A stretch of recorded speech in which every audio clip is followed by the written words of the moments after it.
Hello बच्चों, आप सभी का फिजिक्स की क्लास में बहुत बहुत स्वागत है। आज हम लोग अगला इम्पॉर्टेंट क्वेश्चन के बारे में पढ़ेंगे। जैसा कि पीएससी थर्ड सेमेस्टर का हम लोग प्रिपरेशन कर रहे हैं, रिवीजन कर रहे हैं कि क्वेश्चन कैसे कैसे पूछा जाता है। ठीक है, तो आज का जो क्वेश्चन है वो बहुत बहुत इंपॉर्टेंट होने वाला है एग्जाम की दृष्टि से। तो एग्जाम भी पास में आ गया है, तो देख लेते हैं आज का क्या क्वेश्चन है कि स्पीड ऑफ इलेक्ट्रोमैग्नेटिक वेव की जो होती है वो स्पीड ऑफ लाइट के बराबर होता है। आज हमको यही क्वेश्चन करना है और ये क्वेश्चन बहुत बहुत इंपॉर्टेंट है। ठीक है, तो क्वेश्चन कैसे पूछा जाता है सबसे पहले ये देख लेते हैं। क्वेश्चन पूछा जाता है कि prove that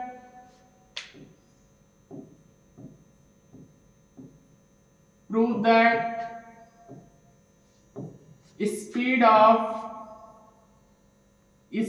of electromagnetic wave,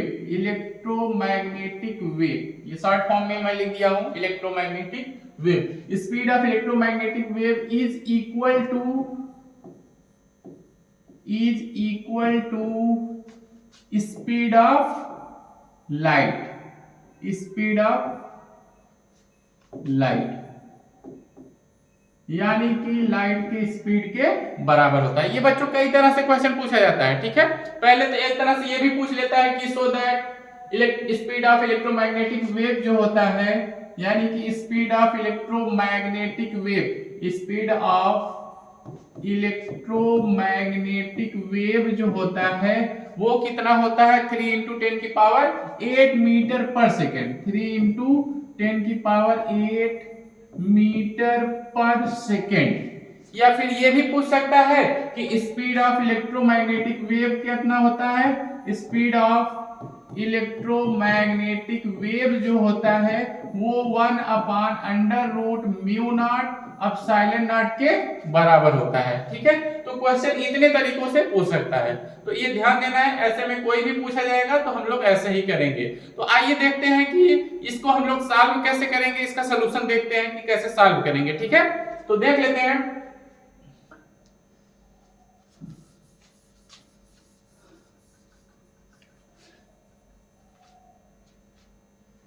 तो हम लोग इसको सॉल्व करेंगे मैक्सवेल के 4 इक्वेशन से। तो मैक्सवेल के चारों इक्वेशन हम लोग पिछली क्लास में पढ़ चुके हैं और इसका डेरिवेशन भी कर चुके हैं, और ये भी बहुत एग्जाम की दृष्टि से बहुत ही इंपॉर्टेंट क्वेश्चन है। ठीक है, तो आइए देखते हैं मैक्सवेल के चारों इक्वेशन क्या होते हैं। वी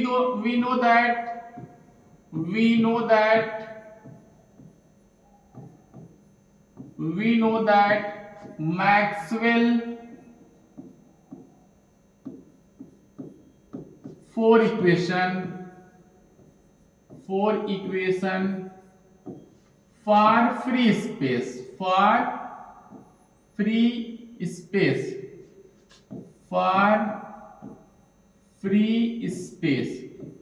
स्पेस के लिए मैक्सवेल के चारों इक्वेशन क्या होता है मैं पहले ही बता रखा हूं। और चलिए देखते हैं मैक्सवेल के चारों इक्वेशन क्या होते हैं। पहला इक्वेशन होता है, पहले तो हम लोग ये जान जाते हैं कि इलेक्ट्रोमैग्नेटिक वेव क्या होता है।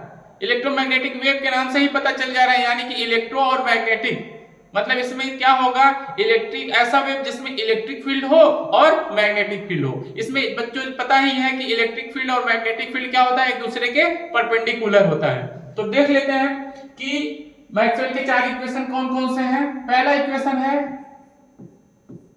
डेल डॉट E बराबर क्या होता है 0, फ्री स्पेस के लिए होता है डेल डॉट E बराबर 0। और जो दूसरा इक्वेशन होता है बच्चों वो क्या होता है डेल डॉट B बराबर 0 होता है। ठीक है, और तीसरा इक्वेशन होता है डेल क्रॉस E बराबर होता है minus del B upon del T होता है।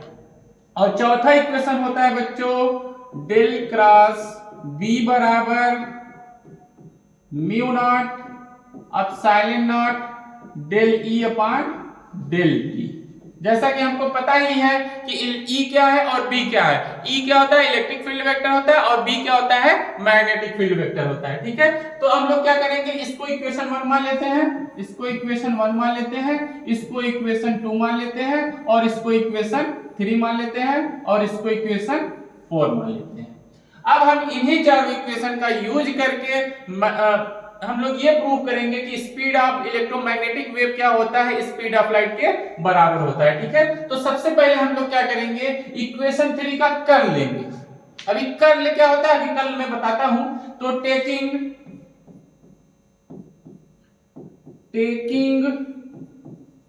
कर्ल ऑफ इक्वेशन 3, तो इक्वेशन 3 का कर्ल लेंगे। तो सबसे पहले बच्चों कर्ल क्या होता है, डाइवर्जेंस क्या होता है, ग्रेडियंस क्या होता है, ये सभी बातें हम लोग पिछले सेमेस्टर में यानी फर्स्ट सेमेस्टर में ये सभी चीजें हम लोग पढ़ चुके हैं जब वेक्टर कैलकुलस के बारे में पढ़ा रहा था मैं। तो देख लेते हैं एक बार फिर से कि कर्ल क्या होता है।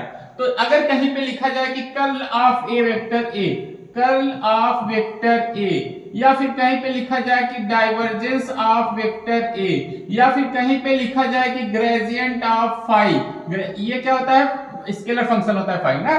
तो अगर ऐसा कहीं पे लिखा जा रहा है तो हम लोग वहां पे क्या लिख सकते हैं, कर्ल ऑफ ए का मतलब डेल का क्रॉस प्रोडक्ट उस वेक्टर के साथ कर देते हैं, डेल का क्रॉस प्रोडक्ट उस वेक्टर के साथ कर देते हैं। और डाइवर्जेंस से आप कहीं पे लिखा गया है तो उसका मतलब ये होता है कि डेल का उसके साथ हम लोग डॉट प्रोडक्ट कर देते हैं। ठीक है, और इसका ग्रेडियंट फाई ये तो स्केलर फंक्शन होता है तो हम लोग यहाँ पे मल्टीप्लाई कर देते हैं कि डेल का हम लोग किससे मल्टीप्लाई कर देते हैं, फाई के साथ। ठीक है, तो ये कर्ल है, ये डाइवर्जेंस है और ये ग्रेडियंट है। ठीक है, इसको हम लोग पहले से ही पढ़ रखा है। फर्स्ट सेमेस्टर में हम लोग जब वेक्टर कैलकुलस, वेक्टर अलजेब्रा में पढ़ा रहा था, उसमें मैं सभी चीजें उसमें एक्सप्लेन किया था। तो आगे देखते हैं, इसी कर्ल का यूज करके इसको हम लोग सॉल्व करेंगे। इक्वेशन 3 का कर्ल लेंगे, उसके बाद कैसे सॉल्व करेंगे देखते हैं।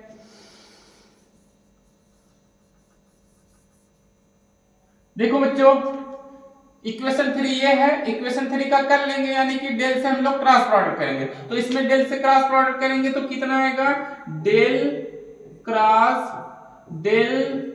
क्रॉस ई, ये किसके बराबर होगा, माइनस, इधर कर लिए हैं तो दोनों तरफ कर ही लेना होगा, तो minus del upon del T और डेल क्रॉस बी हो जाएगा। ठीक है, ये डेल क्रॉस बी हो जाएगा। अब इसको कैसे सॉल्व करेंगे, वेक्टर ट्रिपल प्रोडक्ट से। वेक्टर ट्रिपल प्रोडक्ट क्या होता है, हम पहले से ही पढ़ रखे हैं, ए क्रॉस बी क्रॉस सी। देख लेते हैं वेक्टर ट्रिपल प्रोडक्ट का फार्मूला क्या होता है, कि अगर कहीं पे लिखा गया रहे ऐसे, ए क्रॉस बी क्रॉस सी, ये कहीं पे लिखा गया है तो इसको हम लोग वेक्टर ट्रिपल प्रोडक्ट के फार्मूले से सॉल्व करते हैं। कैसे वेक्टर ट्रिपल प्रोडक्ट होता है देख लेते हैं कि पहले सबसे पहले हम लोग क्या करेंगे, ए का सी के साथ डॉट प्रोडक्ट करेंगे। ए का सी के साथ डॉट प्रोडक्ट करेंगे तो कितना आएगा, A dot C into B. यहाँ पे ध्यान देना है, ना तो डॉट है ना तो क्रॉस, यहाँ पे मल्टीप्लाई करेंगे। ठीक है, तो इनटू बी आ जाएगा। फिर माइनस क्या होता है, ए का बी के साथ डॉट प्रोडक्ट करते हैं और इनटू सी कर देते हैं। तो ए का बी के साथ डॉट प्रोडक्ट करेंगे, इनटू क्या कर देंगे, सी कर देंगे। ठीक है, तो देखिए बच्चों, इसी फार्मूले से हम लोग इसको सॉल्व करेंगे वेक्टर ट्रिपल प्रोडक्ट से। तो मान लेते हैं ये क्या है, इसको हम लोग वेक्टर ए मान लेते हैं और इसको वेक्टर बी मान लेते हैं और इसको वेक्टर सी मान लेते हैं। तो बताओ बच्चों, इससे सॉल्व करेंगे तो सबसे पहले क्या लिखेंगे, ए डॉट सी यानी कि डेल डॉट ई। तो क्या हो जाएगा,